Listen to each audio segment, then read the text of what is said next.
You're welcome to my YouTube channel. So today I'm going to be sharing about the common challenges that women face when it comes to their personal development. I recently did a video on prioritizing personal development in 2025, where I shared my journey of personal development in 2024 and the positive impact it had on my life, guiding you on why it is important to prioritize your personal development this year. So now this video is basically going to focus on some of the common challenges that women face when it comes to putting their personal development first. Within the Women Lighthouse community in January, we focused on personal development. And this was a question that came up. What are some of the challenges you face when it comes to prioritizing your personal development? And I'll be sharing the top challenges that the women within the community shared, and I would also be telling you how you can combat these challenges. So, commonly, when it comes to personal development, many times women tend to focus on a lot of things and every other person, but not themselves. With regards to the challenges women face, the topmost challenge that I discovered is feeling overwhelmed with responsibilities. Women are responsible for keeping the home, for taking care of the husband, for taking care of the children, for even single women taking care of their parents. You know how boys would go and do what they want to do, but the lady is the one responsible for helping her mom at home or doing one or two things. When you hear women, the next thing you think of is responsibilities. Does this mean that men don't have responsibilities? Not at all.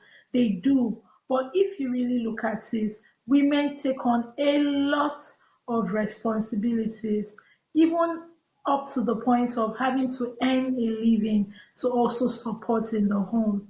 In the days of our parents, or let me say our grandparents, commonly you would see women who, even if they were working, they were not necessarily in quotes the breadwinners of the home, or really working necessarily to earn a living per se. It may have just been opportunities for them to just go out and just feel fulfilled and all that. But now the pressure for a woman to work is so enormous because of the inflation in the economy and because of uncertainties that could also arise during the course of the marriage. So every woman wants to feel financially secure. And when you buckle the responsibility too of caring for the husband, caring for the child, then you now need to care for yourself. It could be overwhelming. But I'm here to tell you that there's a way out to this challenge. And the first thing I would say when it comes to responsibility is you need to understand that you are first a human being before you are a woman and before you are a wife and before you are a mother. You need to think of yourself first. Thinking of yourself first doesn't mean you are selfish. It just means that you want to be able to give your best in your place of work, in your home, to your kids. So, in other words, you need to think of yourself first. So, before you think of all the responsibilities you need to deal with, always put yourself first. When you have to do things for anyone, ask yourself, are you in that position and in the right frame to be able to do these things for these people? If your answer is no, I would say focus on yourself, then make yourself prepared enough before you can tackle other responsibilities. So it's not selfish to think of yourself first. The next thing with regards to dealing with numerous responsibilities is to understand your priorities. What are your priorities? With regards to whatever responsibility you think you have to deal with, you need to be able to organize them in place of priorities, which is more important and requires your urgent attention. You deal with that first. Then you go on to deal with the ones that are important and not necessarily urgent. Then also to delegate the ones that are not important and not urgent. So you can't do it all by yourself. Don't try to be superwoman. I was listening to this video by Ibuko Awoshika where she talked about women understanding that they are the core, understanding your core as a woman, meaning understanding and prioritizing yourself as a woman. And in that video, she said many times a woman will say, oh, she would tell the kids, maybe when the kids grow up, that, oh, I didn't pay attention to myself because I was taking care of you. And the child would ask, who sent you or who asked you? So you need to understand that in as much as every other person needs you to take care of them, you also need to put yourself first.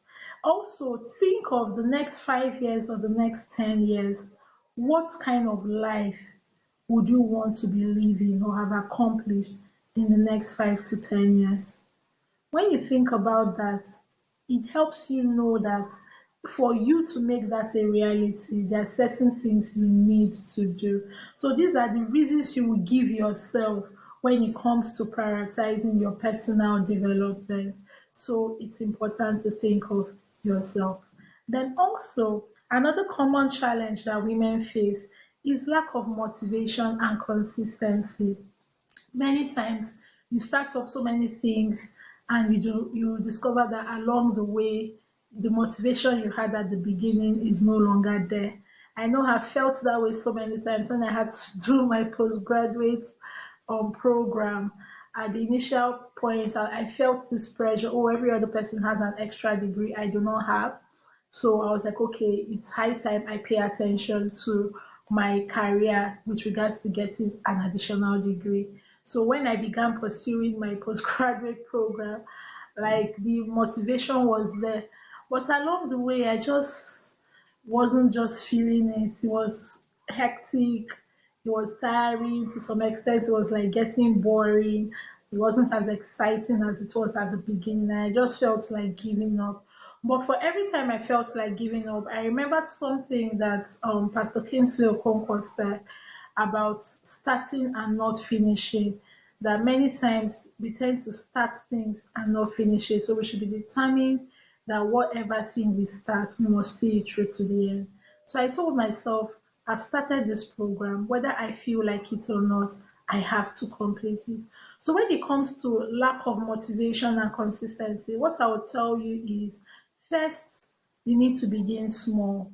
Most times when it comes to personal development, we think of the big things, the big milestones, the big achievements, get a new degree and all that. But it could be some basic things like reading a book every month, listening to a little more podcast or messages or something. It could just be something basic. It could even be drinking water, 3 liters of water every day, or taking more steps every day. It could, that's my point. It could be basic. It doesn't have to be something so big.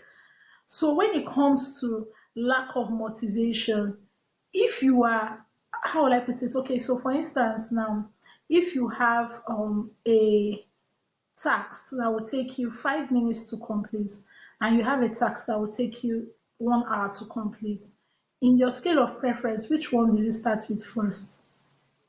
Definitely, to be the task that will take you a shorter time to complete. So when you want to start up something with regards to your personal development, I would say start small. Start with the basic things. Then as you keep getting a hang of it, you can now gradually grow to stretch yourself to the bigger things. Then also when it comes to lack of consistency, I would say accountability is important because the word of God even says it that one will chase a thousand, but two will chase 10,000. So that's the power of partnership and accountability. When you have someone to hold your hand through a process, it's easier for you to achieve greater results than if it was just only you. So whatever personal development activity or program you want to undertake in 2025, I would say start with something that has to do with a group. Something, if you, for instance, you want to read more books in the year, you can join a book club. If you want to do something with regards to your fitness. You can have an accountability partner or enroll in a gym or a club or something, but don't do it in isolation. When you have someone to be accountable to, it goes a long way to help. Also, this key works for me. Put your money into it. There's something about doing free things. It's okay to do free things, but when you lack motivation, I can tell you that if you start up something free, chances that you will follow it through to the end is very slim. But if you put your money into it, just like I gave an example with my post graduate program, my money has entered into it. So even if I don't feel like finishing it, the fact that I've invested money, I just have to follow through till the end. So that's what I would say with regards to the challenge of accountability or of lack of consistency. So another common challenge that women face when it comes to their personal development is time management. Many times as a woman, we feel that 24 hours is not enough, especially if you're working outside the home, you're doing an 8 to 5 job. By the time you come back, you're tired, you're exhausted, you have to pay attention to the kids, and you have to prep dinner, you have to put them to bed. By the time they go to bed, you're already tired, you may even fall asleep along the way, and the next day the cycle continues. You know, there's this thing video I listened to by Miles Monroe where he talked about the difference between a work and a job. The first thing I would say when it comes to time management, your ability to be able to distinguish what is a work and what is a job for you. So your 8 to 5 is your job. So now that personal development activity you want to do is your work. So even if your job is taken away from you, your work cannot be taken away from you. So when you see it that way, that is one extra motivation for you to see how you can manage your time. Then the next thing I will tell you is planning. The way you plan every other thing in your life, you plan to prepare your kids for school, you plan to prepare to go to work, you plan for activities or to go to church or to do this or to do that. That's the same way you need to plan for personal development.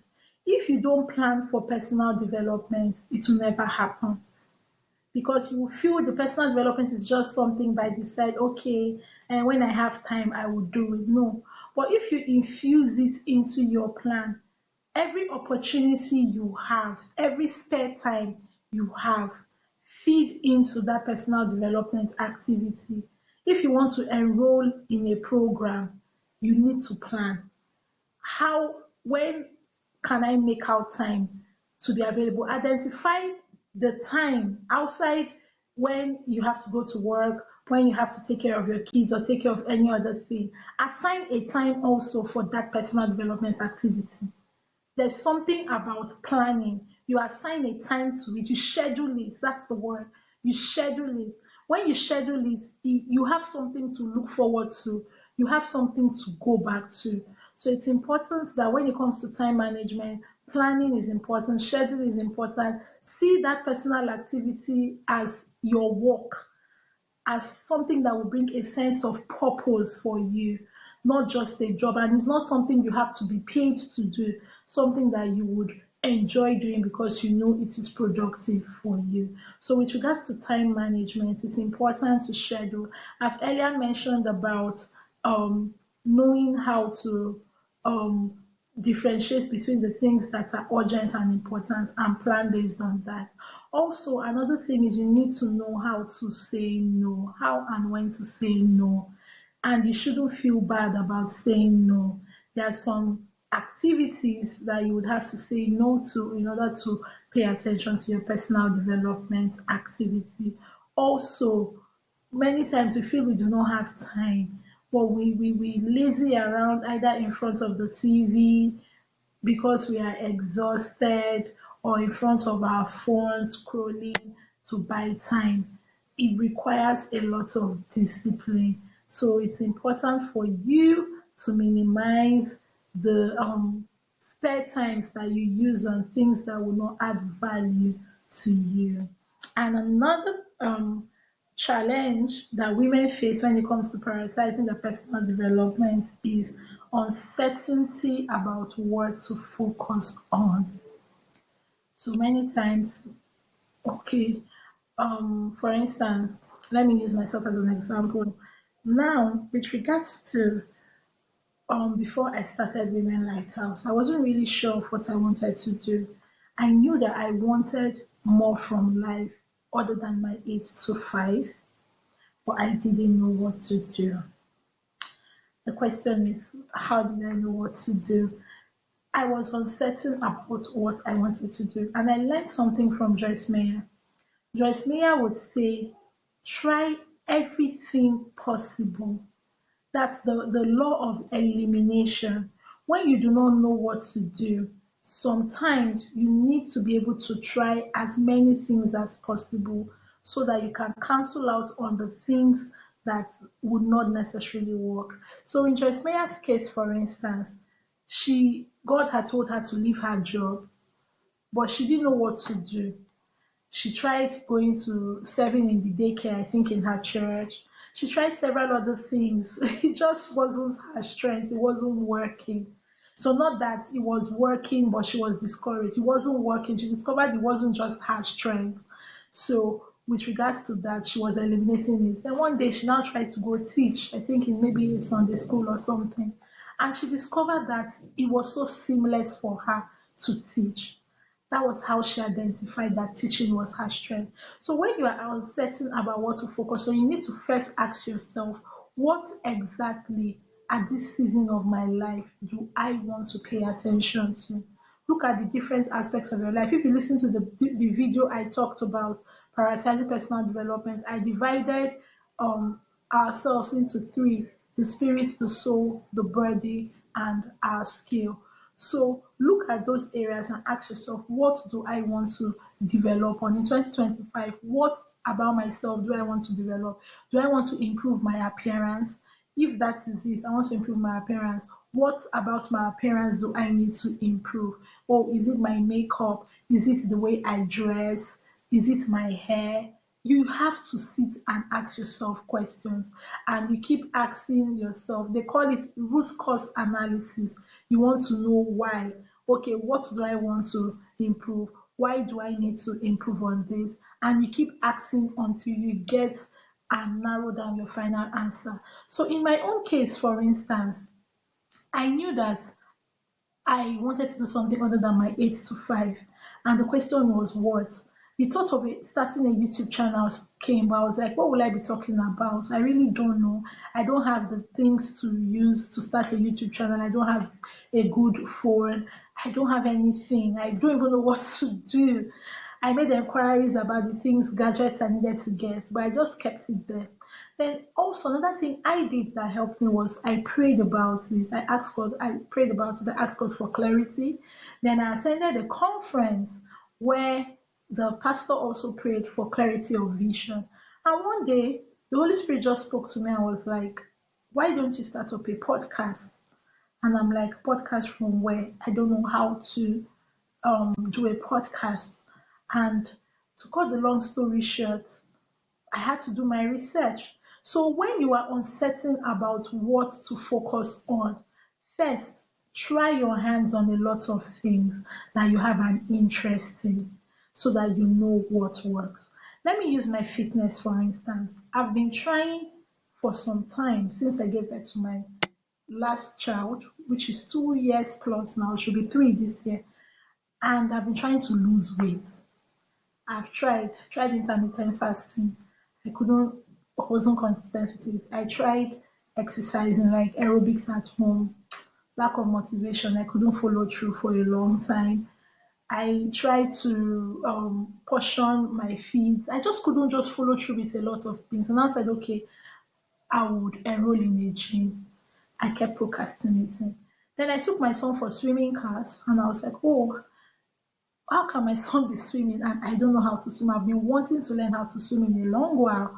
I was like, okay, me and a group of my friends, we decided to enroll in swimming. And I knew it was something I had an interest in and something I enjoyed. I did it. And from there, I loved the fact that I was physically active. I now had to ask myself, okay, with regards to my fitness, I've been trying so many things, but the things I've been trying, I've not been able to follow through with them. What really is the problem? I now discovered that my intention with regards to my fitness was to lose weight, but that wasn't a good motivating factor for me, because anytime I tried and put in effort and I didn't seem to be losing the weight, I became discouraged and I wasn't motivated and I would stop. But when I now understood that, after I did the swimming, felt good, like it's like cardio. You swim, you're breathing fast, your heart is beating fast, and I felt good. I felt relaxed. I was like, wow. Then on a second thought, I now said, what if I change my purpose for fitness from losing weight to keeping fit and cultivating a healthy lifestyle? And as I began to think in that direction, for me to be able to keep fit and cultivate a healthy lifestyle, one of the major challenges I was facing was being sedentary.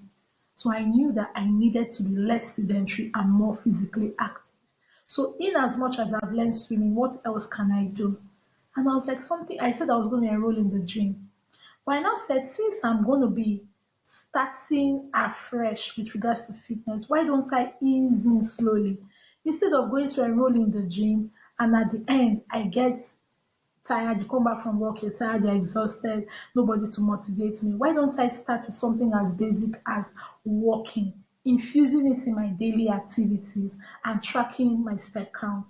And trust me, it's been working. So, what's the point I'm trying to make? You need to be able to try different things based on your interest. You would now be able to identify what to focus on. You also need to be able to ask yourself questions. What do I want to do? Why do I want to do it? How can I go about doing it? Then the next thing is you pray about it, ask God for direction. Also speak to people about it. That's another thing. Sometimes people may have experience in what you want to do. Have a conversation with them and seek their guidance. It could also help you to identify what you want to do and address the challenge of uncertainty about what to focus on. And the last challenge commonly faced by women when it comes to personal development is self-doubt and fear. Many times you are always going to second guess yourself and feel you are not good enough. But the first thing I would tell you with regards to this challenge is, irrespective of how you feel, what you feel isn't necessarily reality. So you need to constantly be able to tell yourself the opposite of what you feel and always show up. This helped me a lot when in 2024. For every time I felt I did not have anything good to say that anyone would want to listen to, I kept showing up. I would tell myself, oh, I'm shy. When I see people comment, I'll be tell my husband, oh, I'm shy. Oh, are you sure it's okay? Are you sure it's okay? I had to block in my mind, like block it. Anytime I heard that voice of self doubt, and that fear was arising in my heart, I would tell myself, at this point, I would keep showing up, irrespective of what anyone has to say. And that was how I was able to pull through 2024 with regards to Women Lighthouse. That was like my personal development project. I didn't start it with the intention for being a personal development project, where it was like more of a passion project. And through the process, I developed myself. I became more confident in my communication skills. I became more confident in sharing my story and my expertise. I became more confident to be addressed as a podcaster and a women development specialist. So the voice of self doubt will always keep speaking in your heart. But I want you to know that for every time that fear comes, step out in faith. Joyce Meyer would say, step out and find out. If you do not step out, you really do not know what to expect until you take that step. So, this is me saying to you that irrespective of the challenges you face when it comes to your personal development, think of yourself first. It is not selfish to think of yourself. Think of areas in which you can develop yourself. Ask yourself, why do you want to develop yourself in this area? Start small, start simple, start with the basic things. Also, find someone who would hold you accountable and always keep showing up no matter how you feel. I hope this helps you to combat every challenge you're currently facing with regards to personal development in 2020. And if you're yet to subscribe, please kindly subscribe to my channel and share this video with another lady who needs to hear this. See you in my next video. Bye.